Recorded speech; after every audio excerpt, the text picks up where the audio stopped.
We're restructuring our approach to client management, Nikita said with that practiced smile I'd grown to distrust. Thank you for your contributions, but we need professionals who align with our new vision. My name is Adrian Mercer, 41 years old, principal client partner at Vertex Solutions for the past 8 years. At least I was until approximately 30 seconds ago. I nodded, didn't protest, didn't mention that I'd just delivered our most profitable fiscal year in company history. Didn't highlight that I personally managed 65% of total corporate revenue. Didn't inquire what new vision actually entailed. Understood. I wish you success, I said, standing up. Nikita appeared almost disappointed, as if she'd anticipated, perhaps hoped for, an emotional reaction. Something to validate whatever narrative she'd already prepared to circulate after my departure. Instead, I exited calmly, leaving my collection of industry recognition awards in the credenza behind me. 8 years of excellence gathering dust. She could keep them. At my workspace, I packed efficiently. Several personal photographs. Handcrafted mug. The fountain pen Michael had given me after I helped his startup secure their Series B funding. While I cleared my belongings, colleagues stared intently at their monitors, typing diligently about nothing. Nobody made eye contact. Human Resources delivered the standard separation protocol, non-compete reminder, confidentiality clauses, company property return checklist, exit survey link. The representative looked uncomfortable. She knew the figures I'd generated, understood my actual value. I surrendered my access card, company laptop, and mobile device. All the best, Adrian, she said, genuine regret evident in her tone. Appreciated, I replied as the elevator descended. I wasn't angry. Not precisely. Something more calculated had settled in. A quiet certainty that Nikita Patel had committed the gravest professional miscalculation of her career. She'd been with Vertex Solutions less than 6 weeks, full of management theory jargon, business podcast quotations, fixated on transforming client engagement methodology into something more metrics-driven, whatever that meant. What Nikita didn't comprehend, what Human Resources never thought to verify, was that every significant client in my portfolio had personal connections to me. Former university classmates who'd launched ventures, friends from business school who now directed procurement decisions, long-standing relationships predating Vertex Solutions' existence entirely. In her spreadsheets, they were merely account numbers and revenue projections. To me, they represented relationships cultivated over decades. I walked to my car, jacket draped over my arm. My personal phone vibrated with a message from Michael, my largest client. Free for coffee tomorrow morning? I smiled genuinely for the first time that day. I'd been with Vertex Solutions since they were merely an ambitious startup operating out of a renovated industrial space in Seattle. Back then, we numbered 17 people with innovative ideas and minimal capital. I was employee number 6. My responsibility was straightforward: acquire clients, ensure their satisfaction, develop relationships. That's precisely what I accomplished. Not through branded merchandise or corporate entertainment, but through authentic engagement. By remembering family milestones and asking about personal interests. By checking in without an agenda. By serving as a resource rather than simply a vendor. When my graduate school friend Michael launched his fintech platform, I was his first consultation for cloud infrastructure. When Sophia's healthcare analytics firm needed integrations, I brought her on board. When Daniel expanded his e-commerce operation, I ensured we scaled alongside his growth. 70% of my client portfolio originated from people I'd known previously. They became clients. The remainder came through their direct referrals. The initial warning sign appeared 2 months ago during quarterly executive review. Our CEO introduced Nikita Patel, recruited from some East Coast consulting firm I'd never encountered. Clothing too meticulous, demeanor too calculated. Everything about her projected ambition without substance. Nikita will revolutionize our approach to client engagement, the CEO announced. Position us more effectively in the evolving marketplace. I'd heard similar rhetoric before, typically from individuals who'd never personally closed significant business. 2 weeks later, Nikita convened a client management team meeting, presented a modernized acquisition framework involving automated outreach, performance quotas, and standardized communication templates, emphasizing objective metrics and performance analytics. Not once did she mention relationship cultivation. Following the presentation, Daniel messaged me, "Your new director seems excessively corporate." Another warning manifested during a client dinner. Nikita insisted on joining Michael and me, speaking over him, repeatedly interrupting with industry buzzwords that made Michael visibly uncomfortable. In the parking lot afterward, Michael spoke privately with me. "That woman will create problems for you, won't she?" I minimized his concern, just establishing her position, but something instinctive recognized the truth. The way Nikita scrutinized my client roster, questioned my methodology, but never my outcomes. When she began scheduling individual meetings with junior account managers without including me, I should have anticipated what would follow. The indicators were unmistakable. I simply couldn't believe someone would be short-sighted enough to dismantle what required years to construct. I didn't contact anyone after my termination. Didn't need to. By 8 p.m. that evening, my phone wouldn't stop vibrating. First was Michael. "Just received an email introducing my new client partner. What's happening?" Then Sophia. "Some junior person just called claiming he's managing our account now. Are you all right?" "Daniel, your replacement contacted me. Sounds extremely inexperienced. Are you changing positions?" One by one, my phone illuminated with similar inquiries. 21 clients. Every major account I managed. All reaching out within hours. Not because Vertex Solutions had notified them, but because they wanted information directly from me. I sat on my balcony, single malt whiskey in hand, observing the Seattle skyline as evening settled across the city. The indignation I'd anticipated never materialized. Instead, a composed clarity emerged. Nikita had committed a fundamental error. She'd analyzed spreadsheets instead of people, seeing revenue projections rather than relationships. Calculated my worth based on what she assumed I did, not understanding what I'd established. My phone rang again. This time Catherine from BioCatalyst, a pharmaceutical client I'd secured 3 years earlier. "Adrian, what's happening?" "I just received the strangest call from someone claiming to be my new contact. They terminated my position this morning," I said simply. Silence momentarily. "Are they insane? After the quarter you just delivered?" "The new director has different priorities." "Well, her priorities better include finding a new pharmaceutical partner, because I'm not working with whoever this inexperienced person is." "Did they even examine your client retention statistics?" "Apparently insufficient." "I'm calling Vanessa immediately." Vanessa was our CEO. "I appreciate that, but don't create awkwardness for yourself." "Adrian, you troubleshoot our system crash at midnight during a product launch. You attended my daughter's graduation. This isn't merely business. It's personal." After Catherine, I fielded 7 similar conversations. By 11 p.m., I silenced my phone. I needed reflection time. I wouldn't actively undermine Vertex Solutions. That wasn't my character. But neither would I shield them from consequences of their misguided decisions. The following morning, I discovered an email from Alexander Chun, Chief Strategy Officer at Quantum Platforms, Vertex's primary competitor. We'd connected at industry conferences previously. Always professional. Heard recent developments. Extraordinary circumstances. Coffee this week. I didn't question how he'd learned this information. News circulates rapidly in specialized industries. While showering and dressing that morning, something transformed within me. The loyalty I'd maintained toward Vertex Solutions, the company I'd helped establish, dissolved completely. They hadn't merely terminated an employee. They'd severed connections they didn't even recognize existed. I replied to Alexander, "Coffee sounds appropriate. Tomorrow at 9:30? His response arrived immediately. "Perfect. I have concepts to discuss you'll find compelling." For the first time since departing Nikita's office, I smiled. Not vindicatively, but because I finally comprehended my genuine value. And Vertex Solutions would understand soon enough. The cafe Alexander suggested was deliberately distant from Vertex's headquarters. Strategic decision. Seattle's professional community was too interconnected for coincidental encounters. Alexander appeared exactly as I recalled him. Composed, assured, without excessive formality.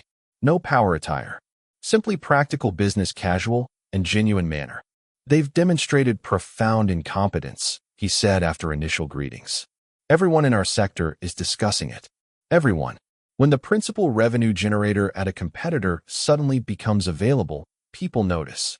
He sipped his coffee, particularly when that individual is responsible for over half their business. I shrugged. Ancient history now. Not according to my information. My phone has been consistently active since yesterday, with clients inquiring whether we've recruited you yet. That surprised me. Your clients are asking about me? Adrian, you've developed relationships throughout this entire industry. People trust your judgment. That's exceedingly rare. He presented a document folder. Here's what Quantum is prepared to offer. Senior Director of Enterprise Partnerships. Department of 8 reporting directly to you. Base compensation 40% above your previous salary, plus performance incentives. I reviewed the documents. The terms exceeded expectations. And complete operational autonomy, he added. Structure your division according to your vision. Sounds promising, I replied carefully. But I should be transparent about potential complications. The non-compete provisions in my contract. Alexander dismissed this concern. Already reviewed by legal counsel. Practically unenforceable. Washington courts rarely uphold such restrictive clauses, especially following termination without demonstrated cause. Nevertheless, I'm reluctant to initiate legal complications. Agreed. Which is why we're proposing a 90-day strategic advisory arrangement initially. Subsequently, formal employment. The approach was well conceived, thoroughly considered. One additional consideration, I noted. My client relationships. We're not suggesting violation of confidentiality obligations. However, if your former clients independently seek alternative providers. I nodded thoughtfully. That represents their business judgment. Precisely. I took 2 days for consideration, though the decision was effectively made. Signed the advisory agreement the following morning. By then, the consequences had already begun manifesting. Michael's company, my largest account worth approximately $6.2 million annually, had suspended all implementation projects with Vertex, citing strategic partnership reassessment. Corporate terminology for dissatisfaction.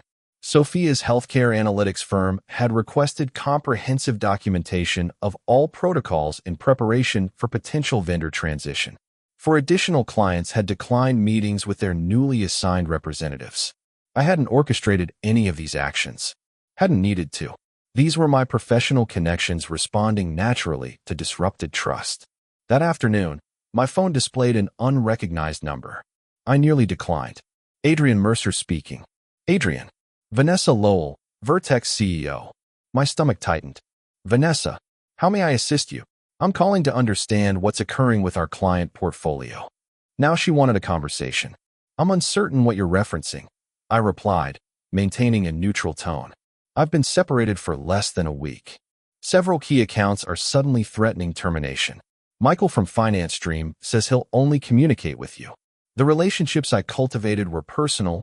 Vanessa, you understand this. Adrian, be reasonable. Those are corporate accounts. I haven't contacted a single client. If they're reaching out to me, that represents their choice. We need your assistance with transition. Facilitate introductions. Smooth these disruptions. I nearly laughed. You mean to address Nikita's miscalculation? Silence momentarily. Then, the board has expressed concerns about her judgment. We could discuss your reinstatement. Same position. 15% compensation increase. Inadequate, belated offer. I appreciate the proposal, Vanessa, but I've accepted a position elsewhere. Another pause. I see. I hope you'll at least consider not actively recruiting our clients. I don't need to recruit what's already departing organically. After disconnecting, I felt no satisfaction, merely confirmation of what I'd already recognized. Vertex had valued only revenue generation, never understanding the relationships producing it. Now they were learning the distinction through difficult experiences. 3 weeks into my advisory arrangement with Quantum, I met Michael for lunch at our regular location downtown. The restaurant wasn't elaborate, simply a reliable establishment with excellent seafood and private seating areas where we could speak candidly. Nikita contacts me daily, Michael said, shaking his head. Yesterday, she offered a 20% reduction if we'd resume the implementation schedule. I explained it wasn't financial considerations. Michael sipped his sparkling water. Then she began disparaging you. Claimed you were already being transitioned out. Performance concerns. My jaw tightened. Professional. That's when I informed her we were evaluating alternative providers and terminated the call. This pattern recurred in conversations with other clients.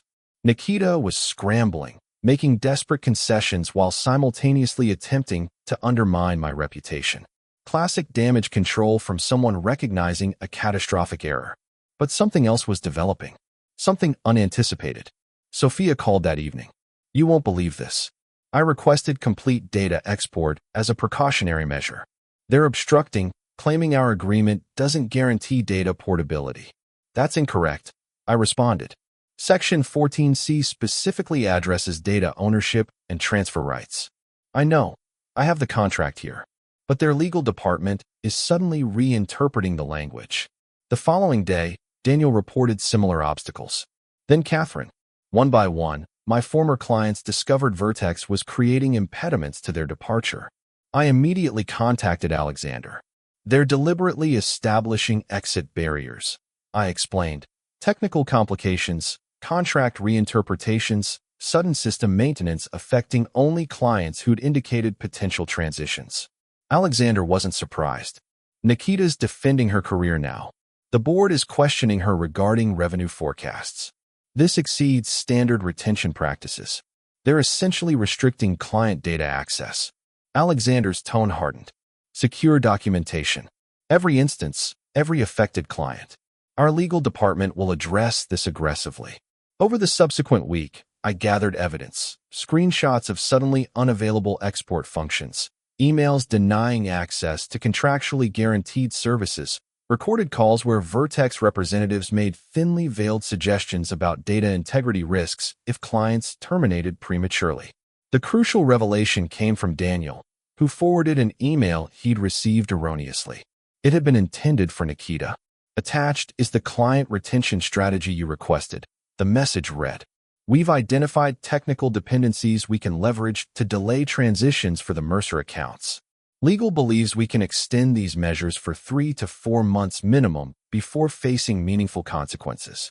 Attached was a spreadsheet listing each of my former clients with specific obstruction tactics assigned to each.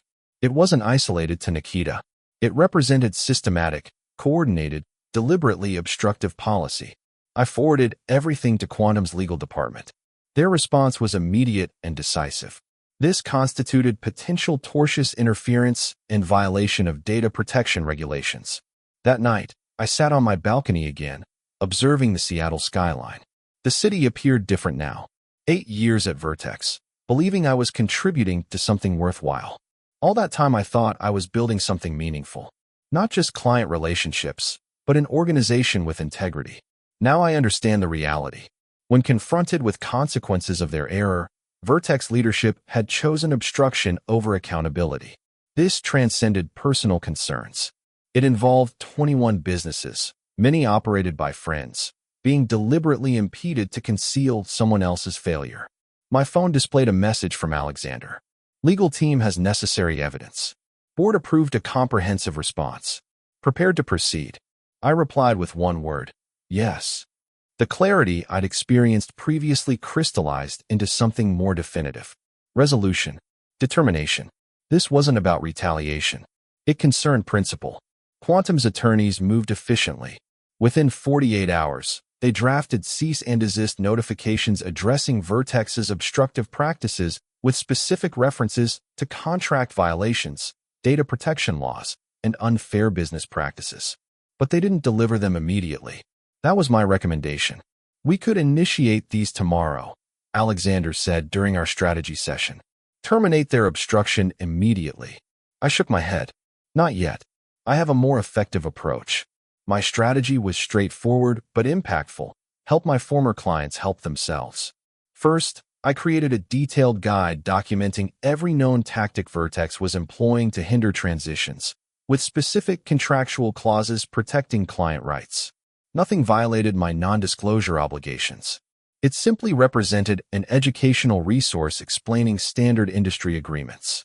Next, I organized a series of industry networking events, casual gatherings where my former clients could connect for the first time.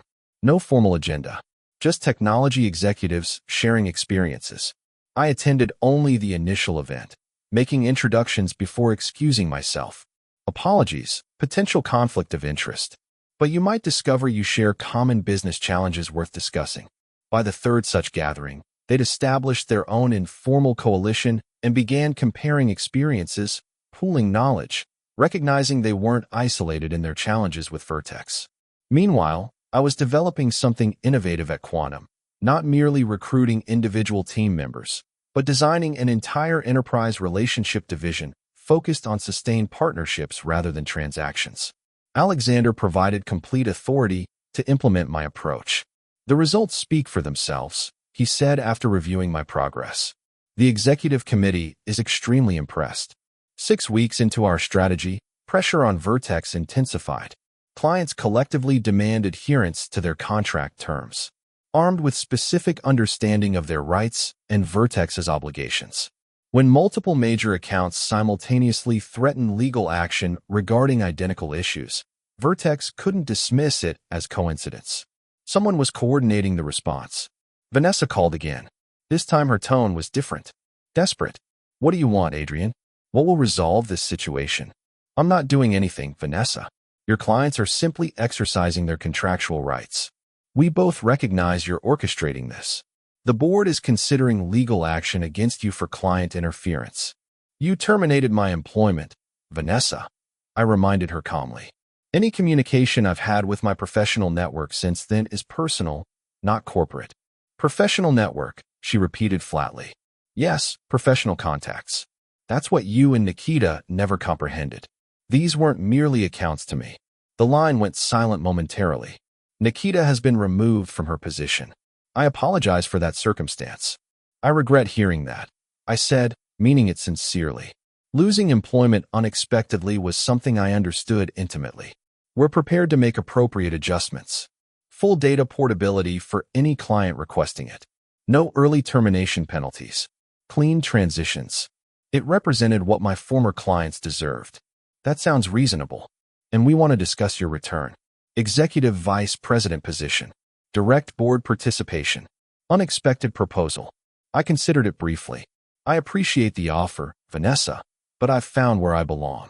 After disconnecting, I contacted Michael and the others, not to relay the conversation, but to provide advance notice.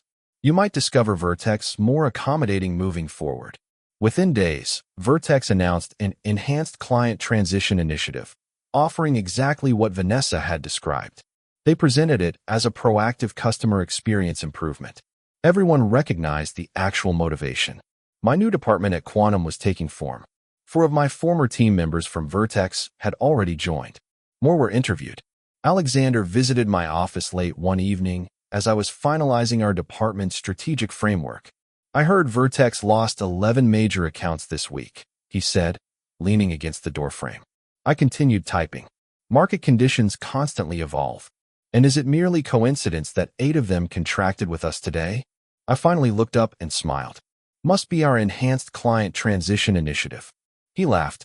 Whatever approach you're implementing, maintain it. The board is discussing a directorship for you by year-end. I acknowledged this, but the title wasn't significant to me. What mattered was building something that couldn't be undermined by one person's misguided decision, something founded on authentic connection. 7 months after joining Quantum, I entered our quarterly board meeting with Alexander and the executive team. My presentation was direct: department development, revenue projections, client retention metrics. As I concluded, the board chairperson leaned forward. These figures are remarkable, Adrian. 14 new enterprise clients in 2 quarters. Retention rate is nearly perfect. What's your methodology? No complex methodology, I replied. We invest in relationships, not merely transactions. The chief financial officer spoke next. And Vertex accounts for 16 of their 21 key clients who have transitioned to us now. 17 as of yesterday, Alexander corrected, presenting a folder. Cascade Biometrics signed this morning. 5-year contract. Appreciative murmurs around the table. To be absolutely clear, I added, we've never directly solicited Vertex clients. They've approached us, typically after experiencing difficulties with their transition processes, which have been extensively documented. Alexander noted. indicating another substantial folder. Our legal department has comprehensive evidence should Vertex ever pursue claims. They wouldn't. Not with the documentation we possessed. Not with their market reputation already compromised. Silence fell as the board chairperson reviewed the latest performance data. Finally, she looked toward me. The board has reached a decision. We're offering you the position of Executive Vice President of Strategic Partnerships, effective immediately. I accepted with a simple acknowledgement, no celebration, no elaborate statements. That afternoon, the press announcement was distributed. My phone immediately displayed a message from Michael. Just saw the announcement. Congratulations, EVP Mercer. Moments later, my assistant knocked on my door. You have an unscheduled visitor. Vanessa Lowell from Vertex Solutions. No appointment. I considered declining. Decided against it. Please show her in. Vanessa appeared exhausted. Defeated. Congratulations on your promotion. Thank you. How may I assist you, Vanessa? She placed a document folder on my desk. Vertex is exploring acquisition options. We'd like Quantum to consider submitting a proposal. The acquisition was completed 4 months later, not due to any lingering resentment, but because it represented sound business strategy. Quantum's board recognized value in Vertex's technology platform, if not their client management philosophy. I insisted on one condition. Every Vertex employee would receive fair consideration for positions in the combined organization. Nobody would experience what I had endured. On the day the transaction closed, I drove to Vertex's offices, the renovated industrial space where I'd invested 8 years of my career. The location seemed somehow diminished. The remaining staff gathered anxiously in the main conference room for my address. I'm not here to conduct dismissals, I began, observing the familiar faces. I'm here because what we're developing at Quantum is founded on the same principle that should have protected me here. Relationships matter. They deserve investment, deserve protection. I witnessed relief in their expressions. Understanding. Your positions are secure if you desire them. Your contributions are valued. All I request is that you bring that same commitment to relationships, with clients, with colleagues, with partners, to everything you undertake moving forward. Afterward, I walked through the empty client services area one final time, paused at my former workspace, now cleared of its temporary occupant. My phone vibrated.